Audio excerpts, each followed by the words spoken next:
Hello viewers, welcome to my channel. Class 7 की हम NCERT में अपना चैप्टर नंबर 5 कर रहे थे, वुमेन चेंज द वर्ल्ड। ये हम चैप्टर कर रहे थे, 2 पार्ट इसके अब तक बन चुके थे। बहुत ही डिटेल में हमने इसको कवर किया है, बहुत कुछ हमने इसमें पढ़ा है। थोड़ा समराइज कर लेते हैं। हमने फ्यूचर अपॉर्चुनिटीज और रिजल्ट एक्सपेक्टेशंस को समझने की कोशिश करी थी, किसमें कुछ चीज़ें बताई गई थी कि हम एक्सपेक्टेशंस रखते हैं लोगों के सामने कि लड़का ये करेगा, लड़की से हम ये करवा लेंगे। तो उस हिसाब से उनके खिलाफ उनके लिए जो थी अपॉर्चुनिटीज़ कम बन जाती हैं। ठीक है। ब्रेकिंग स्टीरियोटाइप्स का हमने केस देखा था। लक्ष्मी लकड़ा की स्टोरी हमने पढ़ी थी। हमने जेवियर की कहानी पढ़ी थी, जिसमें उसके पेरेंट्स जो होते हैं वो उसको साइंस और मैथ्स की तरफ जो है वो फोकस करने के लिए कहते हैं, जबकि उसको हिस्ट्री सब्जेक्ट बहुत पसंद होता है। तो यहाँ पर एक तरीके से हम वो कहते हैं विजिट एक्सपेक्टेशंस, कि वही चाहते हैं कि हमारा लड़का ये करे, हम उसके इंटरेस्ट को यहाँ पर नहीं देखते हैं। ठीक है। तो हमने यहाँ पर ये स्टोरी पढ़ी थी। उसके बाद हमने लर्निंग फॉर चेंज में बहुत कुछ पढ़ा था, बहुत इंटरेस्टिंग स्टोरीज पढ़ी थी वुमेन्स की। जैसे कि ये रमाबाई की स्टोरी थी, जिनको पंडिता टाइटल दिया गया क्योंकि इनको संस्कृत बहुत बेहतरीन तरीके से आती थी, पढ़ना और लिखना जानती थी। ठीक है। हमने वुमेन के कंट्रीब्यूशन को यहाँ पे थोड़ा सा कम आंका था। ठीक है। ये हमने चीज़ इसको यहाँ पर डिस्कस करी थी थोड़ा सा यहाँ पर। ठीक है। और ऐसी कहानी में हमने एक राज सुंदरी देवी की हमने कहानी पढ़ी थी, जिनको पढ़ना लिखना नहीं आता था, जिन्होंने जो था वो किताबों के पन्ने फाड़ फाड़ के जो है वो अपने आप को इस काबिल बनाया कि वो लिख सकें, पढ़ सकें। ठीक है। रुकैया सखावत हुसैन की हमने कहानी पढ़ी थी, जिनको सिर्फ उर्दू लिखना और पढ़ना आती थी, लेकिन वो बंगला और इंग्लिश भी पढ़ना चाहती थी।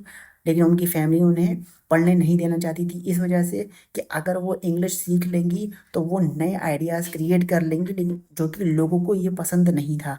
तो उन्होंने जो थी वो एक कहानी लिखी थी, लेडी लैंड नाम से। ये हमने डिस्कस करा था इसमें। और यहीं पर डिस्कस करते करते हमने जो था यहाँ पर अपना इस पार्ट 2 को यहाँ पर एंड कर दिया था, राजसुंदरी देवी और रुकैया हुसैन को पढ़ते हुए। अब हम ये देखेंगे कि स्कूलिंग और एजुकेशन टुडे, यानी आज के दौर में कैसी शिक्षा है और कैसे स्कूलिंग में लोगों को, बच्चों को पढ़ाया जा रहा है। इस चीज़ को हम ये देखेंगे कि बच्चे स्कूल जा रहे हैं कि नहीं जा रहे हैं, उनको क्वालिटी एजुकेशन मिल रही है कि नहीं मिल रही। इस चीज़ को हम यहाँ पर डिस्कस करते हैं। ठीक है। तो आज बॉयज़ और गर्ल्स जो हैं वो स्कूल अटेंड करते हैं बड़ी संख्या में। लेकिन यहाँ पर हम क्या देखेंगे कि यहाँ पर एक जो है वो एक डिफरेंस मिलता है लड़के की एजुकेशन में और लड़कियों की एजुकेशन में। ठीक है। कैसे बनता है डिफरेंस, ये देखते हैं कि इंडिया में हर 10 साल में सेंसस होता है, जिसमें पूरे कंट्री में जो पॉपुलेशन है उसको काउंट करा जाता है, और इसमें बाकी डिटेल्स को भी जो है वो गैदर करा जाता है लोगों के बारे में। इंडिया में जो लोग रह रहे हैं उनकी बाकी इन्फॉर्मेशन को भी जो है वो कलेक्ट करा जाता है, कि उनकी क्या एज है, क्या वो स्कूल जाते हैं, क्या वो काम करते हैं, और वगैरह वगैरह की इन्फॉर्मेशन को कलेक्ट करा जाता है। उस इन्फॉर्मेशन को यूज़ किया जाता है मेज़र करने के लिए, आंकने के लिए, रिजल्ट निकालने के लिए, कई सारी चीज़ों को। जैसे कि कितने लोग पढ़े लिखे हैं, ठीक है, मैन और वुमेन का कितना रेशियो है। ठीक है। जो 1961 में जो सेंसस हुआ था, उसमें ये पता चला कि 40% जो बॉयज़ हैं और जो मैन हैं, जो कि 7 साल या 7 साल से ऊपर के हैं, वो पढ़े लिखे हैं। पढ़े लिखे कितने हैं? पढ़े लिखे इतने हैं कि वो सिर्फ अपना नाम लिख सकते हैं, इतने वो पढ़े लिखे हैं। यानी कि सारे लड़के और पुरुषों को मिलाया जाए, उनका 40% लोग जो हैं वो पढ़े लिखे हैं। ठीक है। अच्छा, अगर हम यही परसेंटेज वुमेन्स के केस में देखें, तो सिर्फ मात्र 15% जो हैं वो लड़कियां और महिलाएं पढ़ी लिखी हैं। कितनी? सिर्फ अपना नाम लिखने के बराबर। ठीक है। तो आप यहाँ पर डिफरेंस देखेंगे कि जो बॉयज और जो मेन का जो परसेंटेज है वो है 40%। वहीं पर गर्ल्स का और वुमेन का जो रेशियो है वो है 15%। अब यहाँ पे आप डिफरेंस देख रहे होंगे, यहाँ पे 25% का डिफरेंस यहाँ पे आपको देखने को मिल रहा है। ठीक है। तो ये एक डिफरेंस है। ठीक है, कि लड़के ज़्यादा पढ़े लिखे हैं, और यानी कि मेल ज़्यादा पढ़े लिखे हैं और फीमेल कम पढ़े लिखी हैं। कई सारे केसेस में अभी भी बात करें तो रिसेंट सेंसस जो 2011 का हुआ है, उसमें ये फिगर जो है वो 82% हो गई है। यानी अगर हम मेल को देखें, यानी इसी हम केस को दोबारा देखें, तो यहाँ पर जो है वो 82 पढ़े लिखे लोग हैं। 82% जो हैं वो लड़के, बॉयज़ और मैन जो हैं वो पढ़े लिखे हैं। जबकि 65% जो है वो गर्ल्स और वुमेन्स जो हैं वो हैं पढ़े लिखे। यानी कि अगर हम गर्ल्स और वुमेन का रेशियो देखें, तो यहाँ पर हमें कितना मिलेगा? यहाँ पे हमें मिलेगा 65%। तो अब इस 82 में और 65 में जो डिफरेंस हमें यहाँ पर देखने को मिल रहा है 17% का यहाँ पर डिफरेंस मिल रहा है। पहले हमें ये डिफरेंस 25% का देखने को मिल रहा था और अब हमें ये डिफरेंस 17% का देखने को मिल रहा है। यानी कि यहाँ पर अब भी हमें एक डिफरेंस देखने को मिल रहा है मेल और फीमेल की एजुकेशन को लेके। तो इसका मतलब ये है कि जो अनुपात है मेल का और वुमेन का, यानी मेल और फीमेल का, वो बढ़ तो रहे हैं, उनमें इम्प्रूवमेंट तो हो रहा है, उनकी स्कूलिंग में इम्प्रूवमेंट तो हो रहा है, लेकिन जो परसेंटेज है मेल ग्रुप का वो अभी भी हाइयर है देन द फीमेल ग्रुप से। यानी कि परसेंटेज, यानी कि यहाँ पर 17% है, ये 82% है, ये 65% है। तो यहाँ पर अभी जो है वो एक डिफरेंस, एक गैप जो है वो ज़्यादा है और ये गैप जो है वो अभी तक गया नहीं है। ठीक है। अच्छा, अब इसको थोड़ा सा हम कुछ फिगर के एनालिसिस के हिसाब से, फिगर के हिसाब से हम पढ़ लेते हैं।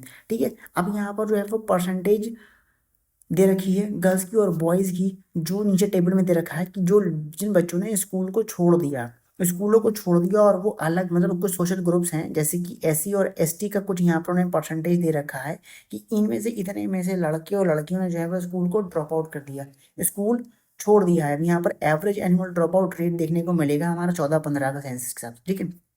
कहते हैं कि जो लेवल है, यानी 1 से 5 के जो प्राइमरी बच्चे हैं, 1 से 5 में जो कक्षाएं पढ़ रहे हैं, उनमें से बॉयज़ जो हैं वो 4.36 हैं, गर्ल्स जो हैं वो 3.88 हैं और टोटल 4.13 हैं। अब अगर हम प्राइमरी क्लास में एससी का रेशियो देखें, शेड्यूल कास्ट का अगर हम रेशियो देखें, तो इनमें से 4.71 बच्चों ने जो है वह स्कूल छोड़ दिया है, लड़कियों ने 4.20 स्कूल छोड़ दिया है और टोटल अगर हम देखें तो 4.46 जो है वो स्कूल छोड़ने वाले बच्चे हैं टोटल।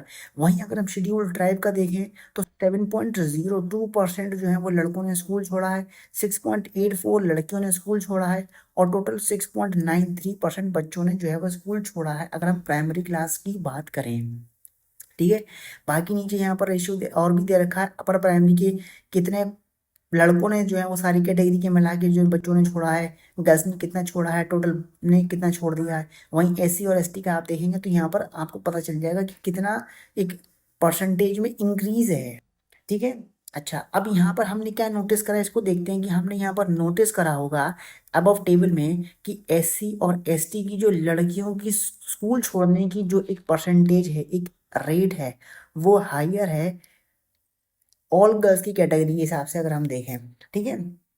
तो अब यहाँ पर आप देख सकते हो कि एससी और एसटी में लड़कियों के स्कूल छोड़ने की संख्या कितनी है। यहाँ पर मैं इसे दोबारा से इरेज करता हूँ, यहाँ पे आप थोड़ा सा हम दोबारा समझेंगे थोड़ा सा यहाँ पर कि ये क्या कह रहे हैं। कह रहे हैं कि जो एससी और एसटी में जो लड़कियों के स्कूल छोड़ने की दर है, स्कूल छोड़ने की जो दर है, वो आप खुद ही अंदाज़ा लगा सकते हो कि ऑल गर्ल्स की कैटेगरी में कितनी है, आप यहाँ पर देख सकते हो। ठीक है। तो यहाँ पे 3.88 ने छोड़ा, यहाँ 4.20 ने छोड़ा जो कि एस सी की हैं, 6.84 ने छोड़ा जो कि एस टी की हैं। ठीक है। और अगर हम ओवरऑल सेकेंडरी क्लास का देखेंगे तो 16.88 सारी कैटेगरीज में से लड़कियों ने छोड़ा है, 19 पॉइंट यहाँ पर 5 है, 24.40 एस टी के लोग, बच्ची लड़कियां हैं जिन्होंने स्कूल ड्रॉप आउट करा हुआ है। ठीक है। तो इसका मतलब ये है कि जो गर्ल्स हैं जो कि दलित यानी एससी से हैं और आदिवासी यानी कि एसटी से यानी शेड्यूल ट्राइब्स बैकग्राउंड से आती हैं, वो बहुत ही कम जो हैं वो स्कूल अटेंड करती हैं, बहुत ही कम जो है वो स्कूल जाती हैं।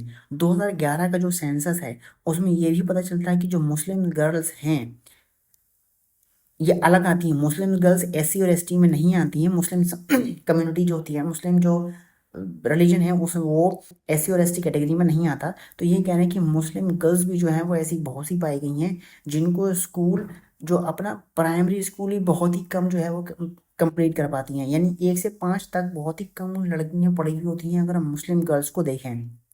ठीक है। जबकि मुस्लिम गर्ल्स में अगर हम ये भी देख लें कि हद से हद अगर वो पढ़ गई, मुस्लिम गर्ल्स अगर ज़्यादा से ज़्यादा पढ़ गई तो वो सिर्फ जो है वो 3 साल पढ़ सकती हैं, या दूसरी कम्युनिटीज़ की जो लड़कियों की अगर हम बात करें तो वो 4 साल तक पढ़ सकती हैं। ठीक है। क्योंकि ये मुस्लिम गर्ल्स को अगर हम ये देखना कह रहे हैं कि वो 3 साल मैक्सिमम जाएंगी, 1 2 3 तक की कक्षा पढ़ी, उसके बाद उनको स्कूल से बाहर निकाल दिया और वहाँ पर उनकी पढ़ाई खत्म हो गई। दूसरी कम्युनिटीज़ में जो गर्ल्स हैं उनमें अगर आप देखें तो वो भी जो है वो 4 साल तक ही स्कूल ज्वाइन करती हैं, उसके बाद उनको वहाँ से स्कूल से बाहर निकाला जाता है कि भाई अब तुम्हारी हो गई पढ़ाई, अब तुम देखो घर गृहस्थी। तो ये चीज़ है कि हम लड़कियों को ड्रॉप आउट का जो रेशियो है उसको हम यहाँ पर देख रहे हैं कि कितना गजब एक तरीके का ड्रॉप आउट रेट है यहाँ पर, और लड़कों का ड्रॉप आउट रेट इतना कुछ ज़्यादा है नहीं। अगर कम्युनिटी के हिसाब से देखें तो कम्युनिटी के हिसाब से भी जो है वो एससी और एसटी का रेट जो है वो बहुत ही संख्या उसकी ज़्यादा है ड्रॉप आउट की। ठीक है, कई सारे रीजंस हैं क्यों चिल्ड्रंस जो है दलित के और आदिवासी के और मुस्लिम कम्युनिटीज़ के हैं स्कूल छोड़ते हैं। क्यों? वो क्योंकि कई सारे इंडिया का जो पूरा कई सारे इलाके हैं, खास तौर पे जो गांव के क्षेत्र हैं, जो कुछ गरीब इलाके हैं, वहाँ पर प्रॉपर स्कूल्स नहीं हैं और ना ही वहाँ पर प्रॉपर टीचर हैं जो रेगुलर बेसिस पर जो है वो टीचिंग करा सकें। ठीक है, अगर स्कूल जो है वो लोगों के घर के पास में नहीं है तो वहाँ पे कोई भी ट्रांसपोर्ट की व्यवस्था नहीं है, बस और वैन की कोई व्यवस्था नहीं है, तो पेरेंट्स जो हैं वो नहीं चाहते अपने बच्चों को अकेले खासतौर पर लड़कियों को स्कूल भेजना, क्योंकि बहुत दूर है, ना कोई व्यवस्था है, ना किसी चीज़ की कोई वहाँ पर अरेंजमेंट है। ठीक है, कई सारी फैमिली जो हैं वो गरीब हैं और उनके पास एजुकेशन पे के ऊपर पैसा खर्च करने के लिए, अपने बच्चों के एजुकेशन पर पैसा खर्च करने के लिए उनके पास पर्याप्त धन भी नहीं है। ठीक है, बॉयज़ को प्रेफरेंस मिल जाती है इन सिचुएशंस में, लड़कों की पढ़ाई के ऊपर फोकस कर दिया जाता है। कई सारे चिल्ड्रन जो हैं वो स्कूल छोड़ देते हैं क्योंकि उनके साथ वहाँ पर भेदभाव होता है उनके टीचर के द्वारा, उनके क्लासमेट के द्वारा। ठीक है, ऐसा ही एक एग्जाम्पल हमने ओम प्रकाश वाल्मीकि का पढ़ा था, जिन्होंने अपनी एक बायोग्राफी लिखी थी जूटन नाम की, हमने क्लास 6 में पढ़ी थी। ठीक है, तो ये उसका एक एग्जाम्पल यहाँ पर आपको देखने को मिलेगा। यहाँ पर देखिए, ये बेटी बचाओ और बेटी पढ़ाओ का एक लोगो बना हुआ है जो सरकार ने लॉन्च किया था 2014 में। 2014 में कैंपेन लॉन्च हुआ था कि बेटी बचाओ बेटी पढ़ाओ, यानी गर्ल्स को एजुकेट करो, save girls and educate girls. ठीक है, अच्छा, अब यहाँ पर एक सवाल यहाँ पर एक बॉक्स ले रखा है, ये पिछली जो हमने टेबल देखी थी उससे रिलेटेड सवाल है ये आप लोग एक्सरसाइज के तौर पर आप कर सकते हैं। अब देखते हैं, अब यहाँ पर हम वुमेन्स के मूवमेंट की बात कर लेते हैं। अब हमने चेंजेस की बात करी ना, तो हमने पीछे चेंजेस देखे। ठीक है, हमने पीछे जो कहानियों के जरिए से जो हमने चेंजेस देखे थे कि लर्निंग फॉर चेंज, हमने टॉपिक जो उसमें पढ़ा था उसमें हमने 3 लेडीज की कहानी पढ़ी थी। तो अब ये जो चेंजेस की जो बात हुई थी ये कोई ऐसे ऐसे नहीं आ गया था कि भाई चेंजेस अचानक से होने लगे थे। आज के दौर की अगर हम बात करें तो चेंजेस आसानी से नहीं हुए थे। ठीक है, देखते हैं क्या कह रहे हैं कि आजकल जो वुमेन्स और लड़कियां हैं उनके पास राइट है पढ़ने का और स्कूल जाने का। बाकी अगर दूसरे हिस्सों की हम बात करें तो उनके लिए कुछ जो है वो कुछ फैसिलिटीज़ हैं, जैसे कि लीगल रिफॉर्म्स आए हुए हैं उनके लिए, वायलेंस और हेल्थ को लेकर उनके ऊपर बात करी गई है, जिसमें उनकी सिचुएशंस को, लड़कियों की और महिलाओं की सिचुएशन को कुछ हद तक इम्प्रूव कराया गया है। उनके लिए कुछ अलग से जो है वो लीगल नए नए कानून निकल कर आए हैं। उनकी उनके खिलाफ जो हिंसा हो रही है, उनके साथ जो यौन शोषण होते हैं, उनके से बचाने के लिए कुछ कदम उठाए गए हैं। ठीक है, these changes have not happened automatically। तो जो ये मूवमेंट, जो ये एक तरीके से जो चेंजेस आए हैं, जो उनको उनकी तरफ उनकी सिचुएशन को इम्प्रूव करने के लिए ये जो भी चीज़ें हुई हैं वो ऑटोमेटिकली नहीं हुई हैं। ठीक है, वो हुई कैसे हैं कि कहीं पर तो वुमेन ने इंडिविजुअली या कलेक्टिवली जो है वो स्ट्रगल करा है इस तरह की चेंजेस को लाने के लिए। महिलाओं ने अकेली अपने दम पर या पूरे ग्रुप के साथ मिलकर जो है वो आवाज़ उठाई है कि हमारी तरफ थोड़ा सा फोकस करा जाए, हमारी परेशानियों को समझा जाए। ठीक है, और हम इसी स्ट्रगल को जो है वो कहते हैं वुमेन्स मूवमेंट। ठीक है, इंडिविजुअल वुमेन यानी अकेली महिला या वुमेन्स के जो ऑर्गेनाइजेशंस होते हैं अलग अलग पार्ट में कंट्री के, ये एक मूवमेंट का पार्ट रहे, एक आंदोलन का हिस्सा रहे हैं। ठीक है, जब भी कोई वुमेन्स मूवमेंट हुआ है तो वहाँ पर या तो इंडिविजुअल वुमेन या वुमेन्स के ऑर्गेनाइजेशन मिल के जो है वो सामने आए हैं अलग अलग कंट्रीज के अलग अलग मतलब कंट्रीज के अलग अलग पार्ट में। ठीक है, ऐसे ही हमने ये रोजा पार्क्स का केस पढ़ा था। ठीक है, जो वहाँ पर केस चल रहे थे, अभी हम पीछे जब हमने चैप्टर्स पढ़े थे तो रोजा पार्क्स का केस था कि उनको एक तरीके से एज अ वुमेन का केस नहीं था, लेकिन वो थोड़ा सा अफ्रीकन अमेरिकन वाला केस था। ठीक है, तो वो चलिए उसको लिंक नहीं करते हैं, लेकिन मैं एक बात कह रहा हूँ। ठीक है, many man support the women's movement as well. इन वुमेन्स मूवमेंट में कहीं जगह पर पुरुषों ने भी जो है वो उनको सपोर्ट करा है। जो एक डाइवर्सिटी है, एक पैशन रहा, एक एफर्ट रहा, उन लोगों का इन्वॉल्वमेंट होने की वजह से एक वाइब्रेंट मूवमेंट हैपन हुआ। यानी कि लोगों अलग अलग लोग आए, मिले, उनका एक पैशन, उनका एक जोश, उनकी एक उम्मीद, उनका पूरी एक ताकत जो थी वो जब मिल के इकट्ठा हुई तो उससे मूवमेंट में जान आ गई और मूवमेंट बहुत ही वाइब्रेंट हुआ।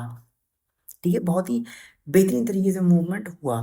ठीक है, डिफरेंट स्ट्रेटजीज को जो है वो अपनाया गया, जैसे कि अवेयरनेस, लोगों को जागरूक करा गया। ठीक है, लड़ाई हुई, जो भेदभाव हो रहे थे उसके खिलाफ लोगों उनके उसके खिलाफ लड़ा, लोग लड़े।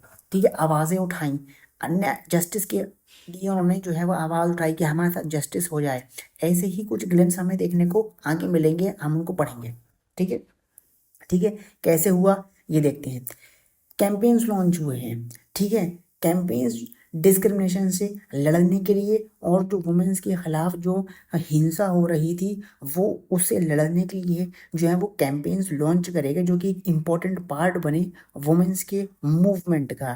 ठीक है, कैंपेन्स जो थे वो होने के बाद जब कैंपेन्स हुए, लोगों के पास पहुंची, तो उससे हुआ क्या, सरकार होश में आई, सरकार ने कुछ नए कानून, नए लॉज पास करे।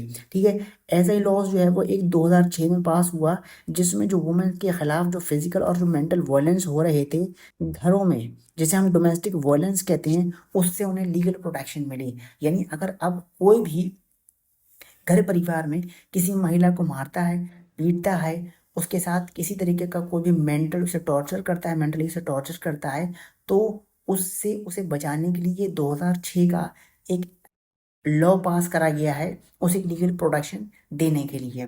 ठीक है, सिमिलरली एफर्ट्स करे गए हैं वुमेन्स के मूवमेंट में, जिससे सुप्रीम कोर्ट ने जो है वो 1997 में कुछ गाइडलाइंस फॉर्मुलेट करी हैं, जिससे कि वुमेन्स को उनके वर्क प्लेस पर या फिर उनके एजुकेशन इंस्टीट्यूशंस में सेक्सुअली हैरेस करने के जो मामले थे उस पर जो है वो नज़र बनाई जाए। ठीक है, उससे उनको प्रोटेक्ट करा जाए। ठीक है, एक तरीके से जो सेक्सुअल हैरेसमेंट के जो केसेस हो रहे थे कि वुमेन्स के साथ छेड़छाड़ होना, उनके साथ अश्लील हरकतों का होना, उनके काम करने की जगह में उनके सुपीरियर्स के द्वारा एजुकेशन इंस्टीट्यूशंस में, तो वहाँ से उनको बचाने के लिए जो है वो सुप्रीम कोर्ट ने जो है वो 1997 में जो है वो गाइडलाइंस बनाई।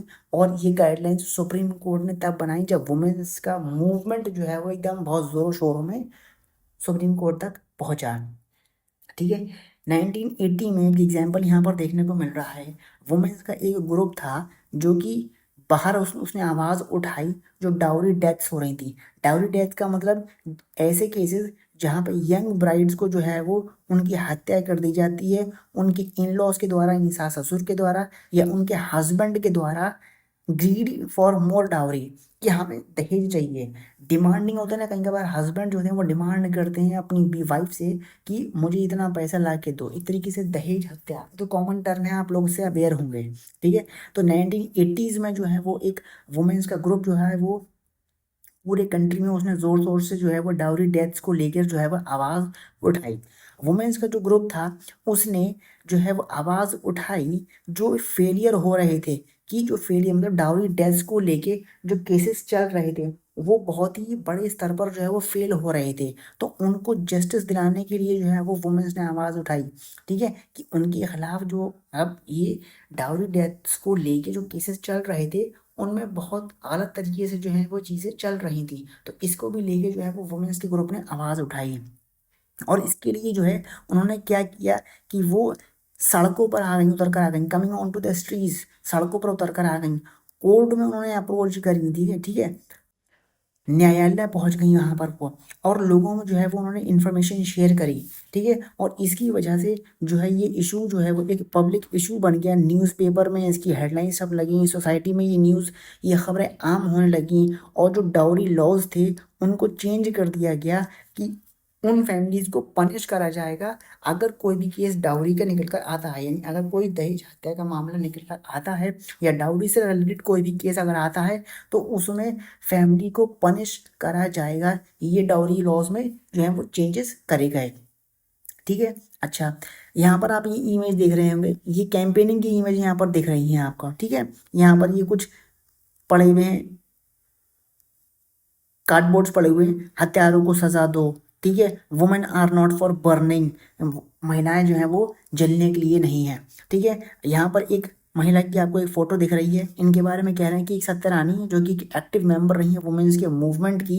ये बैठी हुई हैं सुप्रीम कोर्ट की सीढ़ियों पर, इनके चारों तरफ जो है वो लीगल फाइल्स जो है वो पड़ी हुई हैं, जैसे कि चिट्ठा आप देख रहे हैं पूरा का पूरा, यह पूरा चिट्ठा देख रहे हैं लीगल फाइल्स का पूरा, इनके जो है वो पेपर वर्क पड़ा हुआ है, जिसमें इनको एक लॉन्ग बैटल हुई जिसको में इन्होंने लड़ाई लड़ी, क्योंकि इनकी डॉटर को जो है वो मर्डर कर दिया गया था डाउरी से रिलेटेड, डाउरी डेथ की।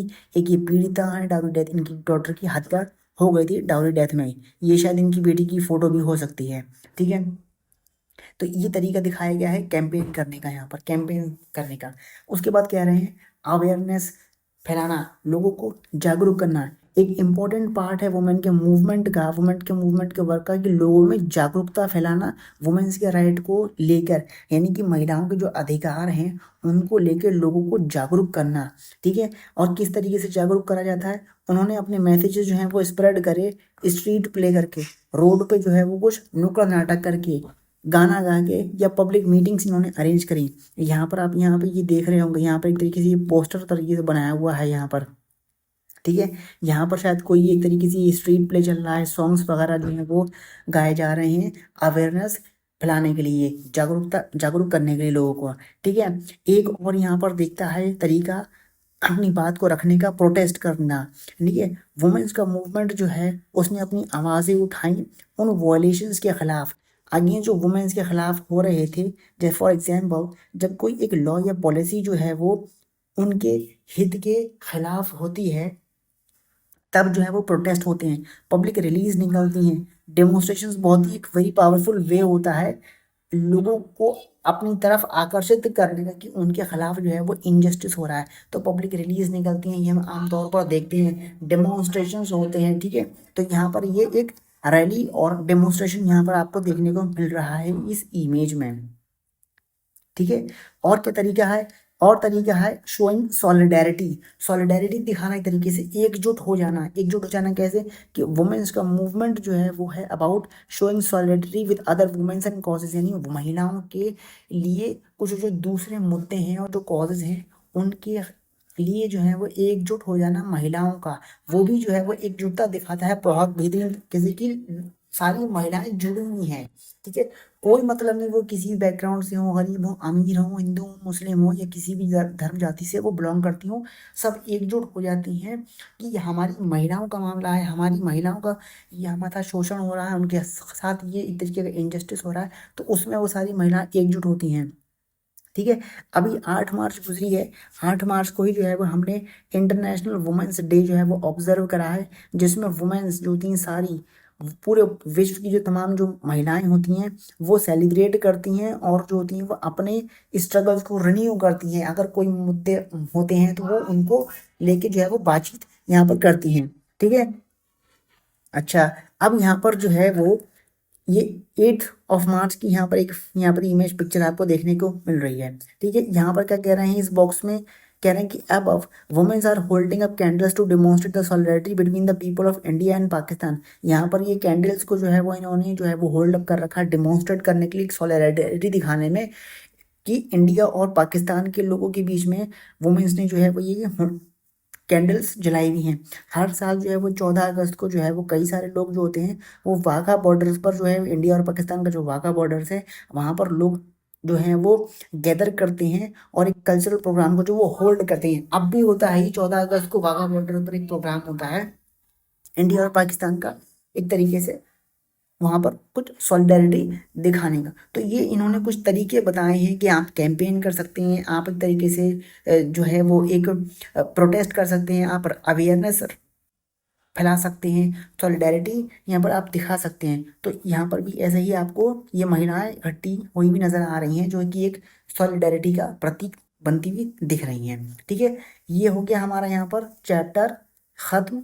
4 क्वेश्चन इसके दे रखे हैं, ग्लॉसरी यहाँ पर है, इनको मैंने डिफाइन कर दिया है, स्टीरियोटाइप्स क्या होती हैं ये हम पीछे पढ़ चुके हैं, डिस्क्रिमिनेशन क्या है, भेदभाव, स्टीरियोटाइप का मतलब तरीके से रूढ़िवादिता, ठीक है। इसको आप खुद भी पढ़ेंगे तो आपको समझ में आ जाएगा। वॉयलेशंस क्या होता है, सेक्सुअल हैरेसमेंट क्या होता है, इसके बारे में भी आपको हमने डिस्कस कर दिया है। उम्मीद करता हूँ आपको ये चैप्टर बखूबी समझ में आया होगा। कि वुमेन्स को लेके हमने जो भी ये एक तरीके से हमने जो भी गलत धारणाएं बना रखी हैं, ठीक है, उनके ऊपर ये पूरा एक चैप्टर था। किस तरीके से जो है वो वुमेन्स ने अपने खिलाफ आवाज़ उठाई, अपने लिए आवाज़ उठाई है, अपने हितों के लिए आवाज़ उठाई है। इस चैप्टर में उसको डिफाइन करा गया था। मुझे उम्मीद है आपको ये चैप्टर बखूबी समझ में आया होगा। चैप्टर अगर पसंद आया हो तो लाइक एंड शेयर ज़रूर कीजिएगा और चैनल को सब्सक्राइब ज़रूर कीजिएगा। मिलेंगे हम अपने नए चैप्टर के साथ जल्दी। Thank you and have a nice day.